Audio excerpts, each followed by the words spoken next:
Welcome. Today I'm going to show you how to hit a forehand lob. You will never hit this shot right if you don't get rid of some bad habits and do a secret that I'm about to show you. So when the opponent comes to the net, one of the best options is throwing up a lob. And if it comes to your forehand, this is what you want to do. Step number one, have a firm ready position, okay? You want to have this angle, what I call L for leverage. Okay, we want to have this firm at a 90-degree angle. Now our next step, instead of pulling the arms back and panicking when the ball comes at us, we're going to get our body out of the way, we're going to remove it, and we're going to make a unit turn. Okay, and maybe if the ball is far away from you, then you'll make a unit turn and start running. What we're doing is squaring our strings to the ball by pivoting our toes and our hips, and then we keep the ready position in the same spot. So we don't even have to change the grip for this shot, right?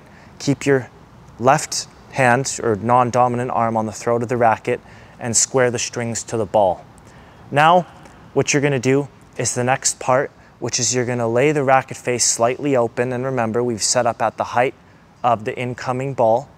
And now we're gonna step and add a small jab ever so slightly. And all we're doing is essentially absorbing the shot and adding a small follow through. It's basically just like a volley. We need to make sure that the letter L for leverage stays up in this position.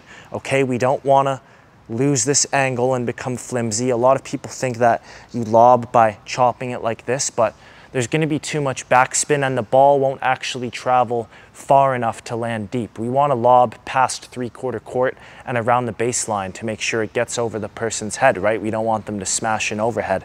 So what you need to do is boom, just like this small movement.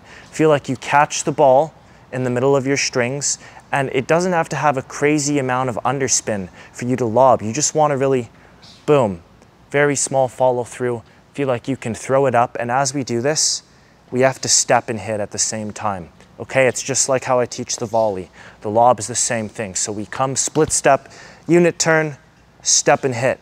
And notice how I stay sideways. This is the last step. We want to stay with the ball, very controlled, because if we open the chest, we're going to end up moving the arm to hit it, and we're going to leave our arm all by itself. So we want to keep our shoulders connected with the hit and feel like the center of our chest is leaning over our front toe as well. Okay, we want to, boom, finish like this with our head and our shoulders leaning over our front toe. If you look from the side, this is what it looks like. Boom. And that's how I'm going to finish on the lob. We want to finish on balance, okay? So these are the steps. If you would like to learn more techniques, click the link in my description and take my free online course.